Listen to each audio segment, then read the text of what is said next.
राजा के बड़े भाई विपिन रघुवंशी हैं और आशंका जता रहे हैं, आशंका जाहिर कर रहे हैं कि सोनम शिलांग में नहीं नेपाल में। सीधे उन्हीं से बातचीत करेंगे। आखिर ये आशंका जो आपने जाहिर की, इसके पीछे की वजह क्या है? देखिए, इसमें सोनम को जो है, सोनम को करीब 10 से 11 बार तारीख मिल चुकी है हाईकोर्ट द्वारा। इसमें वो तारीख पे तारीख बढ़े जा रहे इसके अंदर है। तो मुझे डर इसमें ये है, तो सोनम कभी शिलांग में होती कभी आज कभी, तो सोनम अभी तक में एक बार भी तारीख पे क्यों नहीं आई है?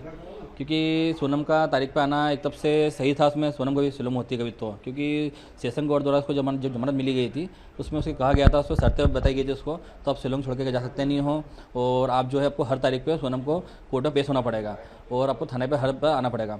मगर मुझे वहाँ तक जहाँ तक शिलांग से मालूम पड़ा है मुझे है, तो उसमें सोनम जो है अभी तक ना एक बार भी कोर्ट में तारीख में आई नहीं है, कभी कहीं पे आई नहीं है। तो मुझे डर ये लग रहा है सोनम जो है नेपाल जा सकती है, क्योंकि सोनम ने पहले भी कहा था, मर्डर करने के बाद में जब सोनम से पूछताछ की गई थी पुलिस द्वारा, तो सोनम ने उस टाइम कहा था, तो मैं जो है मैं राजा को मारने के बाद नेपाल भागने वाली थी, क्योंकि उसमें सक्षम नहीं हो पाई वो।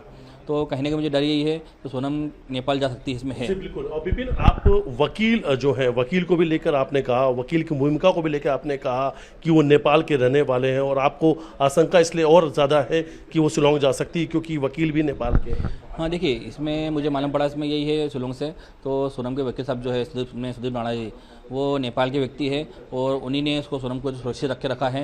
मगर सुरक्षित कहाँ रखा है इसका कोई आइडिया किसी को अभी तक यहाँ पे है नहीं। तो मुझे डर यही है, सोनम को सुरक्षित रखा, तो सोनम शिलांग में होती कभी, सोनम तारीख पे अभी तक क्यों नहीं एक बार आई, मुझे ये डर है बस। देखिए, बड़ा आरोप है ये आपका। ठीक है, आरोप उसमें यही है, सोनम शिलांग में होती कभी, तो सोनम तारीख पे क्यों नहीं आ रही है? सोनम को तो कोर्ट द्वारा बोला गया था, तब सोनम को हर बार तारीख पे आना पड़ेगा, क्योंकि सोनम के वकील साहब द्वारा जो है इस पर तारीख पे तारीख ले जा रही है इसके अंदर है।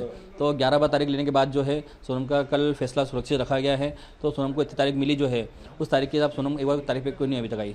अभी आपने जो कुछ कहा उसमें दो बड़ी बातें आपने कही कि एक तो जब आपके भाई राजा की हत्या हुई थी, तब सोनम ने कहा था कि वो हत्या के बाद नेपाल भागने वाली थी। दूसरी तरफ आप कह रहे हैं कि जो सोनम के वकील है वो खुद नेपाल के, इसलिए आपको ये आशंका ज़्यादा है नेपाल में होने की। हाँ, देखिए, मुझे तो जहाँ तक मुझे मतलब मीडिया के माध्यम से मुझे वहाँ शिलांग की मीडिया जो है मुझे मालूम वैसे ये पड़ा है, तो सोनम के वकील साहब जो है वो नेपाल के व्यक्ति है, और मुझे ये चीज़ पता चली वहाँ से है। तो वकील साहब नेपाल के भी है, और उन्हें जो है उनके द्वारा ही इसको सोनम को कहीं सुरक्षित रखा गया है। मगर सुरक्षित कहाँ रखा है इसका किसी को पता नहीं है वहाँ पर। सीबीआई जांच की मांग भी कर रहे हैं। देखिए, इसमें सीबीआई जांच हम लोग जांच शुरू से मांग कर रहे थे। आज 1 साल से ऊपर हो चुका है। आज सीबीआई जांच बैठती का भी है, सोना आज सलाखों के पीछे होती। जी बिल्कुल। राजा के भाई विपिन रघुवंशी से हमने बातचीत की और उन्होंने कहा कि सीबीआई जांच भी होनी चाहिए, और हालांकि इन्हें शक इस बात को है और खासतौर पर आशंका इस बात को लेकर है क्योंकि वकील भी नेपाल के हैं और हत्या के बाद भी सोनम नेपाल भागने वाली थी, इसलिए सोनम शिलांग में नहीं अब नेपाल में है।